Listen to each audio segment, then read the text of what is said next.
Inner ring road వేసేటప్పుడు నా పొలం పోయిందనుకో, నాకు 50,000 వస్తాయి. 50,000 పొలం 5 లక్షలు వస్తుంది. నా పొలం పోకుండా, నా పొలం పక్కకుండా ఇన్నర్ రింగ్ రోడ్ వెళ్ళిందనుకో, నా పొలానికి 5 లక్షల నుంచి 50 కోట్ల రేటు పెరుగుతుంది. ఇదే ఎక్కడ ప్లాన్ చేశారు నారా లోకేష్, మున్సిపల్ శాఖ మంత్రి నారాయణ, చంద్రబాబు నాయుడు, లింగంనేని రమేష్, వీళ్ళందరూ కూడా ఇన్నర్ రింగ్ రోడ్డుని డిజైన్ని మొత్తాన్ని మ్యానిపులేట్ చేసి మొత్తాన్ని ల్యాండ్లు కొనేసి, ఆ ల్యాండ్లు పక్కగుండా దాని దరిదాపుల్లో గుండా ఇన్నర్ రింగ్ రోడ్ వెళ్ళేటట్టుగా డిజైన్ మ్యానిపులేట్ చేసేసి వీళ్ళ ఆస్తుల్ని కొన్ని వందల కోట్ల రూపాయల రెట్లు ఎక్కువగా వాళ్ళ భూముల్ని పెంచుకున్నారు.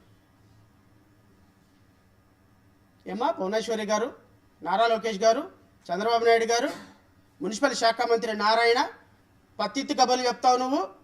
మీరు చేసిన యదవ వ్యాపారాలు మీరు చేసిన ఇవి